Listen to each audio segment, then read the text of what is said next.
Often good, big-hearted guys still get divorced because they rely on hope as a strategy. Maybe she'll come back. Stay with me to hear why that rarely happens and the alternative that does work. So I'm David, and through separation, courses, reconciliation, and being scouted as a coach, I've learned exactly how to make that new hope. I'm going to explain 7 steps, starting with a fresh perspective, ending with a path forward. And if you want more free tools on how to navigate these kind of tough relationship challenges, there's going to be a link in the description with a free guide to help you start taking the right steps along your journey. So, the drowning man trap. We want to stop waiting for miracles and reject that external hope. Like, this is one that definitely I had to realize myself. I'm going to tell about the parable of the drowning man. There's a guy on the roof of a church in the middle of a terrible storm, and he's going to drown fairly soon. He has hope for external salvation. So he's hoping maybe her feelings will change, fate's going to rescue him, and good luck, she's going to change her mind. And so a boat comes by and he's, no, God's going to save me.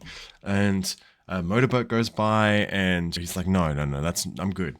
And finally a helicopter comes along and he's like, no, it's not going to work for me. God's going to save me. This kind of laziness, sloth, sitting there waiting for some sort of external thing to save him. He gets up to heaven and he says to God, like, God, what happened?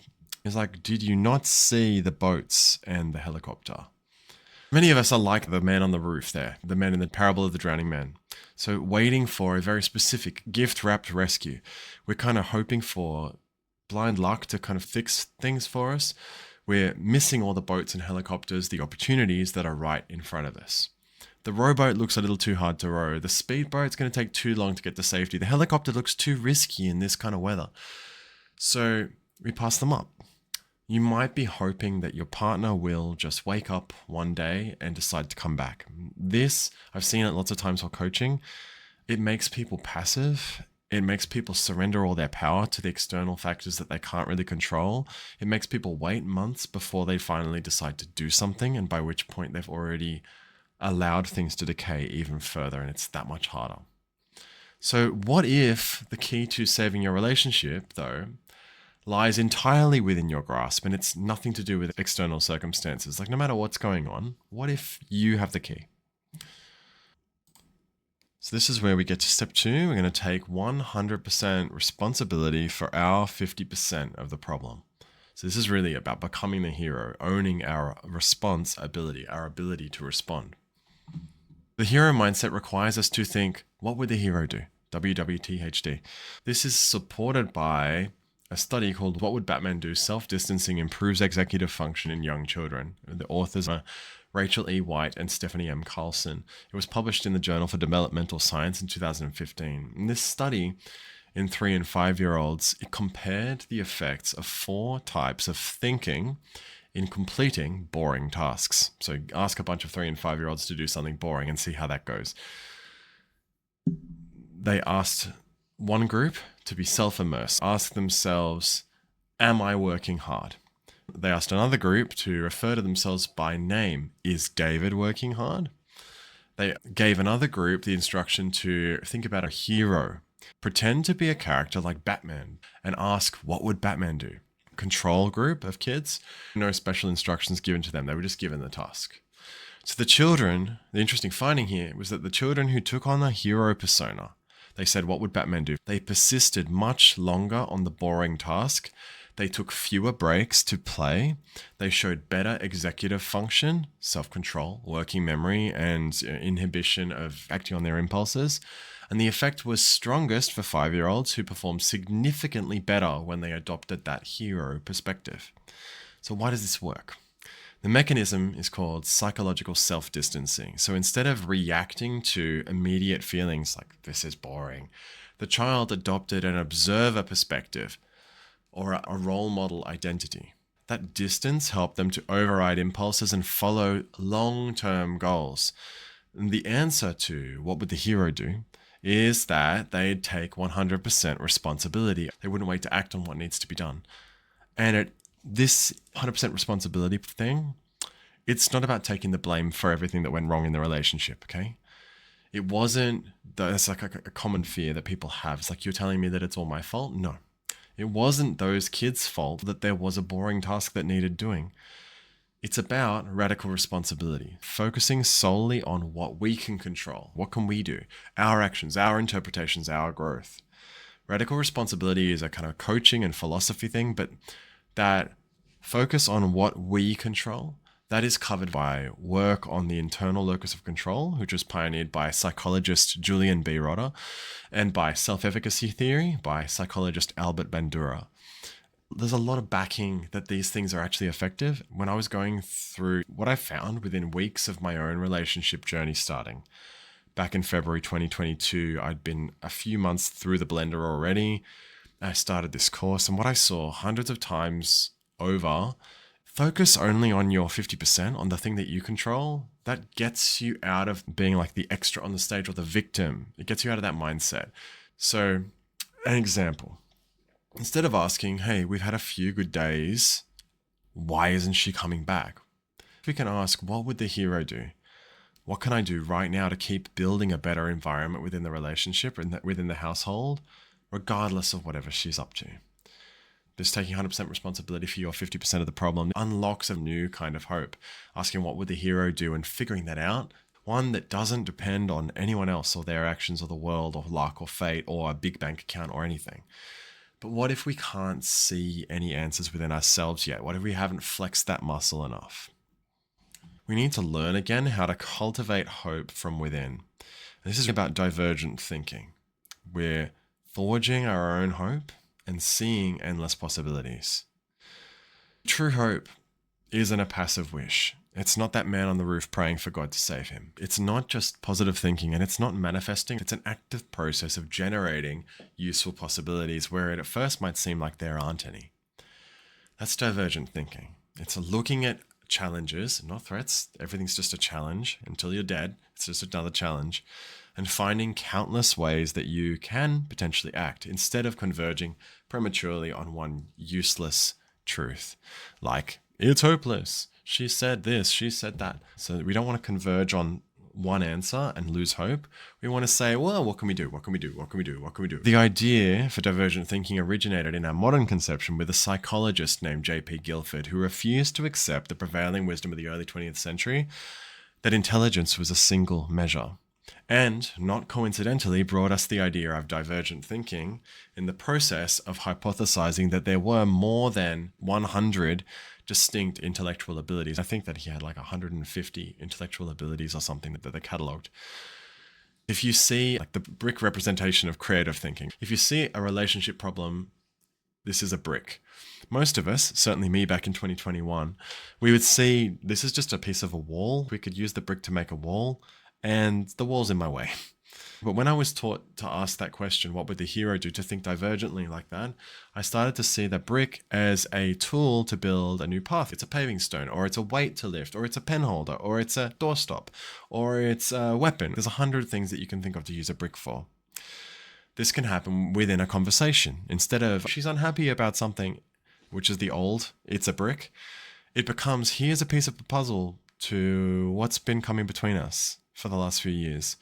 This is a clue. This is an interesting thing. This is great. Bring this on. Instead of another problem in the home life, oh God, something's broken, it becomes something I can take responsibility for fixing or changing, a way that I can show leadership for me, for the kids, for her. Okay? But I get it. It's hard to think differently when we've been thinking this convergent way ever since school. It's kind of programmed into us. There is one answer for each question. And even before that, parents like simple answers too. How do you consistently tap into this new way of thinking, this inner wellspring of hope that is divergent thinking, even when those old negative patterns bubble up? We want to master reinterpretations. We want to rewire our brain, breaking cycles with our old thinking and reinterpreting old beliefs. So your emotions arise and you feel hopeless, you feel angry, you feel sad, okay? That is shaped by your interpretations, by what you think is happening. Those interpretations are deeply shaped by your beliefs, what's been programmed in the machine. So different beliefs lead to a totally different interpretation between two people. one person's atheist beliefs and one person's Christian beliefs are going to lead to a totally different interpretation of events. Somebody miraculously survives something, it's a miracle on one side. On the other side, it's a planning problem, and like their thinking goes in totally different directions. So built on our deeply programmed beliefs, your emotions shaped by interpretations built on those deeply programmed beliefs. Reinterpretations is where we help you, or you help yourself, to consciously identify the old unhelpful beliefs that I have, expose the absurdity of them. This is actually holding me back. The reason for most of the bad stuff in my life is this old belief that I've held that was probably given to me. It wasn't even mine to begin with, but it's been there. And we want to replace them with new, more thriving beliefs. So, for example, instead of she doesn't care, she just doesn't care, reframe this as, hey, her actions right now in this last few months, that is feedback on all the ways that we had not built safety, or that we let safety crumble. We need to rebuild there. Okay. So that is just a tiny example. A full reinterpretation, like the ones that I was using to shift my thinking in the early months of my reconciliation journey, like I said, February, March 2022, would leave me at the end of it feeling like a completely new person. And she soon saw the difference as well. I think it was like, why did you spend all that money on that course? And then a week later, it was like, well, it seems like it's working and it seems like it was a good thing. And this is while she was still thinking of leaving. And this is before she actually moved out. You could see that it was working. She saw the difference. This isn't just mind games. It's how you build an unbreakable shield of beliefs, new beliefs that keeps you grounded, even in the really stormiest weather. Bad conversations, etc. She's moving out, etc. So it sounds simple, but how do we actually do that? We want to reinterpret this feeling of like, maybe things will fix themselves, and then realizing that no, maybe I need to generate hope from within. We need to reinterpret this sloth, because that's essentially what it is. Like that man sitting on the roof of the church, he's being lazy as fuck. He could save himself at any point. He didn't want to. It didn't appeal. It looked like a lot of work. It would take a long time. It was maybe too risky. He didn't want to move. But we can reinterpret that, okay? So from helplessness to self-generated hope. There's no need for miracles. We can build our own indomitable hope. So my interpretations and what I teach are structured to, first, capture the negative voices that are going to come up. You know, like maybe she'll come back on her own, all that stuff. Capture those negative voices in detail. We need to know what we're actually thinking. So like we can scribble down some notes, get a little diary or something and just start scribbling down what's actually happening from your head. Just fill it out. Don't judge it. Don't overthink it. Don't question if you're doing this right or not. It's more important to do it, and then we'll work on how we do it. You can always contact me and ask if you're doing it right. Just start. So first, capture those negative voices down on the page in detail. Then we want to think about all the ways that your old thinking was trashing your life, your relationship, the relationship with the kids, your work life. How has this old thinking been screwing you over? Waiting for things to get better on their own. How has that been messing with you? The better thinking that we want to shift to. I can take responsibility. I can always ask, what would the hero do? I can think divergently. I can find my own solutions. I can inspire others by taking action, as well as ask yourself some sort of counterintuitive questions. We want to be asking ourselves, am I really thriving here, or am I just kind of surviving? Am I just kind of surviving day to day? Because that just surviving is not going to cut it. Then I write down all the ways that my new thinking would shape my life for the better, how it's going to be legendary, how it's going to be awesome, how I would mythologize that. Then I would read it all out. I would read it out into my phone, get a recording app. You've probably got a voice recorder. Bring that app up, record them on your phone. You pop your headphones on. You would use these reinterpretations to reprogram that unconscious daily thinking, those old beliefs. You reprogram that out daily. You listen to it. Walk into the shops, having a hard moment. You listen to this, okay? Repeat these messages to yourself. It comes from a concept that was called autosuggestions, popularized by Emile Coe in the early 20th century, and that later had some influence on CBT techniques like that. But those voices makes us believe that nothing you do makes any difference. She might change her mind or things will work out by themselves. That leads to learned helplessness and waiting for hope from outside of yourself. This kills love and romance by eroding admiration and alignment. It's a veneer over despair. It's an excuse to avoid taking action. It leads to, like, I'm just on my own then, and it drains all of your motivation. But the new beliefs, that hope, okay? So instead we embrace discipline and hope tied to the internal, to what we can do. This means you mastering the lessons, learning what you need to learn so that your partner can see your changes and open up to you. That is real hope. Hope for what you can do, for what you can change. The ultimate goal is to grow until hope from without, from what she might do or from the world is not needed at all. Whatever happens, I can generate more hope. I can keep going no matter what. Questions to ask yourself when you're feeling those voices. Ask yourself, like, why would I want to leave my source of hope with anyone else? I create my own hope. Am I actively doing things to improve the situation, or am I just waiting for external circumstances to change? These are things that I'd ask myself. And I'd make this legendary. So this transformation makes hope a doing word. It makes hope a verb. It turns your journey into an act of creation where you become a plant forming in the cracks of pavement, turning into a beautiful flowering tree eventually that casts shade and shelters all the people around. You become the architect of your own destiny, etc., etc., whatever hits you here. Okay?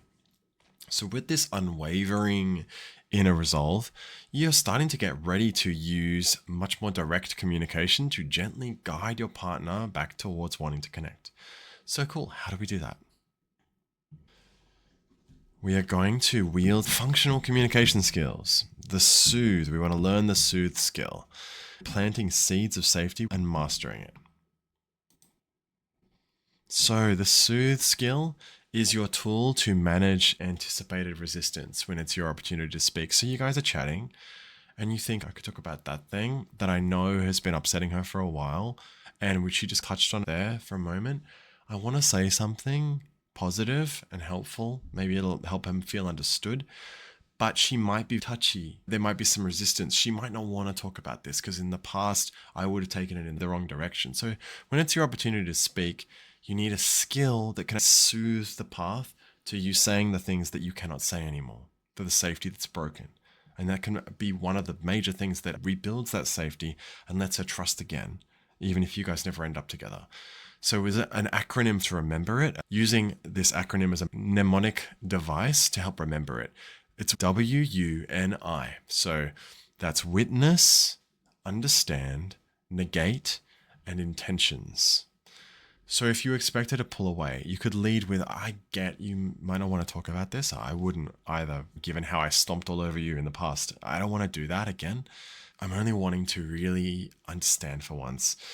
Then you just go into whatever you wanted to say or ask. You see how short that was? And it covered each of those steps. Like I witnessed, I understood, I negated that I'm not trying to do that again. And then here's what I'm trying to do, my intentions, bang, bang, bang. Straight into what I wanted to say. And this is going to disarm that immediate defensiveness, that amygdala is maybe not going to fire. It's going to plant a little seed of trust because you're explicitly telling her, hey, here's my intentions now. And they are very different from the past. And she will compare you now to you then. We are comparison machines as human beings. So you show that you're witnessing how she feels, you're labeling the feeling, helping her to down-regulate her amygdala, you're understanding why she'd feel that way based on the past, you're negating what she's fearing, that you're going to do the same thing that you did in the past today, and you're leading into what you have to say with clear intentions that benefit her as well. This conscious, skillful approach, this soothe, is a choice. It's a choice to move beyond merely surviving in these conversations to actively thriving. But why does thriving matter? Because surviving, avoiding hard conversations, trying not to get in a fight. Thriving, being able to bring it up and have that faith that you're going to make things better, that hope that you're going to bring something better. You're going to make her feel better, bringing something that you couldn't have even said in the past. So the final step, right? Cheeky face and LFG, choosing to thrive. We're going to become irreplaceable because we're thriving, not just surviving. This is unlocking your full potential, when you're starting to choose to be someone who thrives. What do we mean? Thriving over surviving means actively choosing to embrace every challenge as an opportunity. It's about developing that overflowing cup mentality. Your growth not only sustains you, but inspires and benefits the people around you, eventually making you an irreplaceable partner. So, for example, instead of feeling overwhelmed by her distance, I chose to see it as an opportunity to master my internal state, to build those mindsets that I talked about, and to build such genuine strength and new ideas, wisdom, I guess, that she was actually surprised when she did see me. When we didn't see each other for most of the week, I'm coming to pick up the kids and take them to school in the morning from her apartment when she moved out, and she was surprised by how different I looked and how different I was talking and how different I was dressed. She wanted to be near the source of all that positive energy. So this isn't a quick fix, but it's a complete transformation of who you are, how you show up, and the future that you're building that sort of starts from within. Choosing to thrive. It is just a choice. Same as generating hope from within. It's just a choice. What would the hero do? It's a choice. Choosing to think divergently. It's a choice. So to recap, we've learned that we want to reject external hope. We want to embrace that 100% responsibility for our 50%. We want to cultivate that inner hope. We want to rewire our brain, our beliefs through those reinterpretations. We want to tackle this one particular reinterpretation of sloth, master a new communication skill in the soothe, and we want to choose to thrive in every situation. These aren't just steps. They're a roadmap to becoming an unshakable, powerful individual who can transform with this kind of relationship challenge. When you are faced with a situation where you're hoping and you don't know where to go or what to do, it doesn't feel like there's anything you can do, you're just waiting on her decision, this can change all of that. It's how you become the architect of your own future, your own happiness. You take it into your own hands. You're capable of rebuilding what seemed lost and building an even better future. This is one of 7 angles that we take based on the situation that you're facing. Hoping without hope, her saying that there's no chance, differences between the two of you, arguing, things moving really quickly, reconciliation taking forever, it feels like. We have videos on all of these kinds of pains and more. So if I've given you some value here, hit the subscribe button for more vids every week on saving your relationship. And remember, as Sarah Connor from the Terminator said, there is no fate but what we make for ourselves. So you want to start making your own hope and fate from within.